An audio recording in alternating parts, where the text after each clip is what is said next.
And we got to give Marvin Harrison some credit because I think it's very hard to find your way out of that valley of the drops during a game.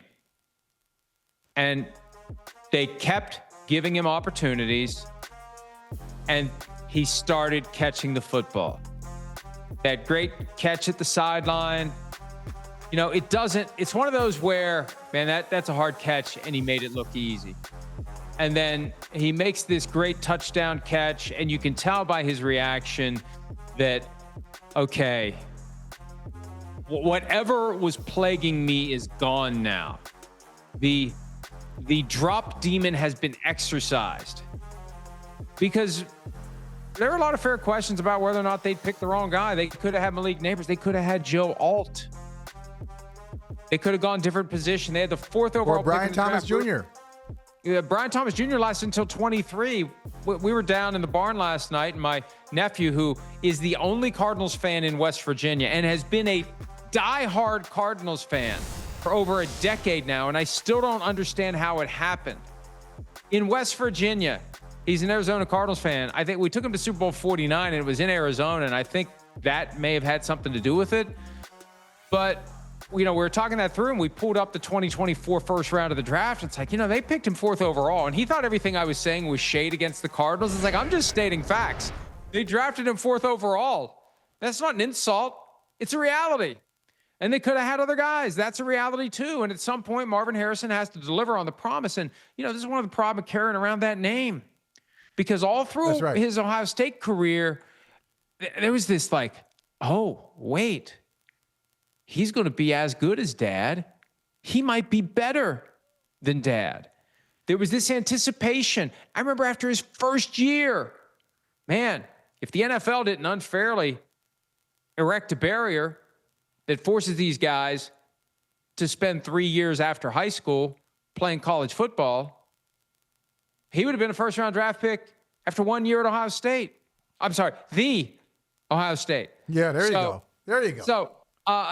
So I think that exacerbates it, and it would be an even bigger story nationally if he was playing for a team other than the Cardinals. Well, let's face it. That's right. If he was playing for the Giants, if he was playing for the Jets, if he's playing for the Chiefs, if he's playing for the Ravens, if he's playing for one of the national teams, the Cowboys, Steelers, there would be an even greater microscope on, wait, this guy was supposed to be a superstar, and he can't even catch the football. So good for him that he found his confidence during the game. Let's see how he builds on it from here. And I think confidence, it really is a confidence issue more than anything. Herb Street touched on it last night, and his words carry a lot of weight, not only because he covers a ton of college football primarily, it's because he's an Ohio State guy himself, and he's there, and he knows the program. He knows some insights about Ohio State that a lot of people don't. So when he's looking at Harrison, how about his comment he made last night? I thought was very profound when he said, when I was watching on film, I asked myself, is this guy hurt? That the way he was moving and the way he's performing doesn't look like the Marvin Harrison, the explosive, dynamic Harrison that everybody saw at Ohio State. But I think it really is, I do think it's confidence. And I remember, Mike, before the draft, Harrison Jr. did an interview with his dad, and they're just talking about receiving. And see, that's the blessing of it. Maybe there's a curse of having the name Marvin Harrison Jr. when your dad is a Hall of Famer, but the blessing is your dad's a Hall of Famer and you play the same position, right? So there's some industry knowledge that he can pass on to you. But Marvin Harrison said, I used to go in, if I wasn't getting the ball, if I didn't get a certain number of targets, I would go into the facility, I'd talk to Peyton, and I'd say, we got a problem. I'm thinking, wow, I never would have guessed that from Marvin Harrison. He was seen as kind of this, quiet guy, just go out there and do his job. I never imagined that behind the scenes he was saying, hey, I need my targets, I need my touches. But he was a number one.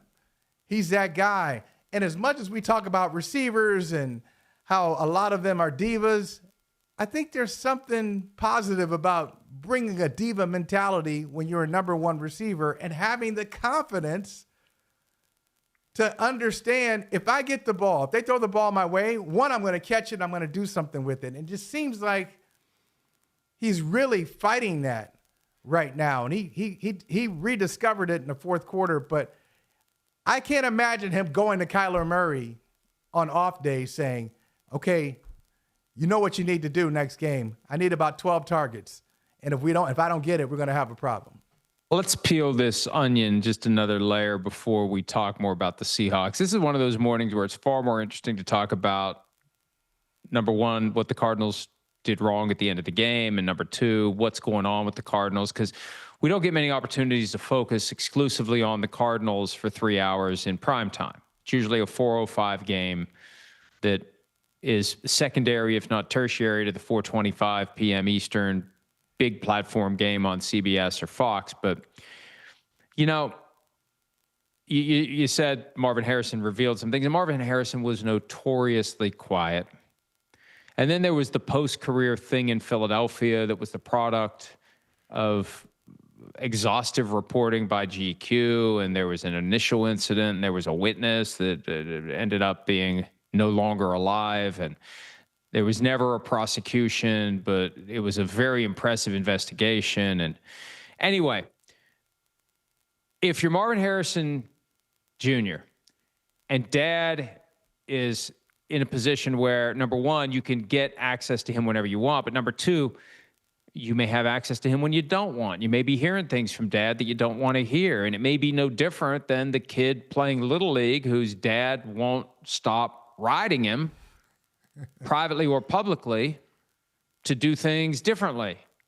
And he's not living up to the standard. And, you never know what the conversation is now. And the other side of it, and this is what's the most interesting to me, what is Marvin Harrison saying behind the scenes to Marvin Harrison Jr. about Kyler Murray? About whether or not Kyler Murray is good enough. Because Marvin Harrison benefited from one of the all-time greats in Peyton Manning. And Kyler Murray is not going to be an all-time great. Kyler Murray is destined to be middle-of-the-pack guy. He may go to a different team at some point and have greater success, I don't know. But for now, he's middle-of-the-pack guy. By year 7, we knew Peyton Manning was on track to the Hall of Fame. This is year 7 for Kyler Murray. He's not on track to the Hall of Fame. Clearly. What is Marvin Sr. saying to Marvin Jr., and how is that impacting, if at all, the relationship between Kyler Murray and Marvin Harrison Jr.? And is it just a simple, basic proposition where Marvin Harrison Jr. doesn't really respect his quarterback the way that he should, based on everything he's hearing from dad about Peyton Manning versus Kyler Murray? Yeah, I mean, it's a great question, because publicly, what we know publicly, everybody's saying the right things. Kyler Murray last night went on and on about how he believes in Harrison, and he'll keep going to him, and he made it sound in these comments about how much he believes in Harrison. He also, pretty much confirmed that things that happened on the field were on Harrison. Like, yeah, he's probably going to be down on himself for some of the things that happened tonight. And so he's saying it in a nice way, but if you read deeper into the comments, in other words, yeah, he did it. I didn't. That was his interception. Well, it wasn't and that's mine. The golden rule of quarterback. You do not Right. blame anyone but yourself for an interception. You don't suggest the guy ran the wrong route. And if it went off his hands, you say, I need to throw a better ball so the next one doesn't. Yeah, so he's like, yeah, he's probably, he wants to help us win so much, he cares so much. So publicly, Harrison is that guy. He's not blaming his quarterback. He's not saying it's somebody else's fault. It's the scheme. I wish I hadn't been drafted by this team. But who knows? I mean, think about it. If a great wide receiver doesn't have production, they usually don't say, well, yeah, that's on me. I'm just not selling my routes, or my hands aren't what they're supposed to be, or I'm just not. I'm not as fast as I thought I was. No, as I thought I was. They're really thinking about either the OC or the quarterback.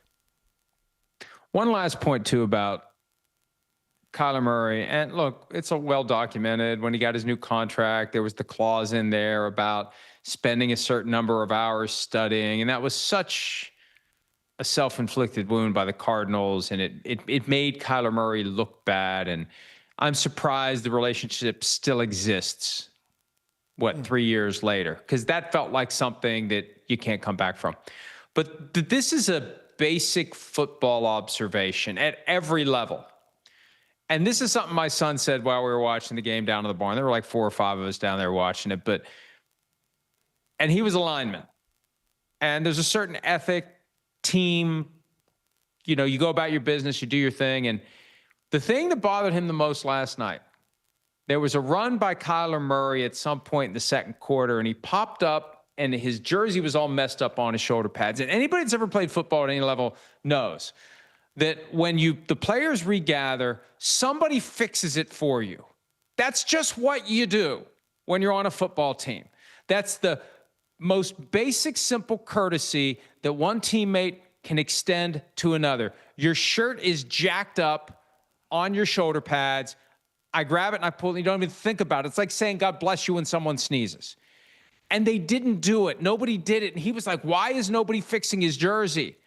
What kind of team is this that nobody's going over to fix his jersey? And it's a little thing like that I think can be very indicative of a dysfunction that may be kind of percolating around in that locker room. Yeah, and could it be, we just didn't see it? Could it be we don't like him? Or is it we're afraid to approach the throne? I mean, is this his team so much? Does he rule this team in such a way where you don't even feel like you can go up and approach him on offense? Nobody on offense can go up to him and say, hey, let me just do this. Or are they afraid he's going to say, don't touch me. Keep your hands off me. You're not authorized to come to the king. I don't know, but it's a good observation because you see it all the time. You're right. We don't even think about it. We don't even we see it so much we never even think about it. Yeah, I mean, there's something like that. There's something in every sport where it's small, and you go, okay. In basketball, a guy falls down under the basket. What happens? One of his teammates comes over to help him up. Right. And if that doesn't happen, if he's just sitting there on the baseline and nobody's coming to get him, you're like, wow, what's going on with this team? Nobody's going to help him up.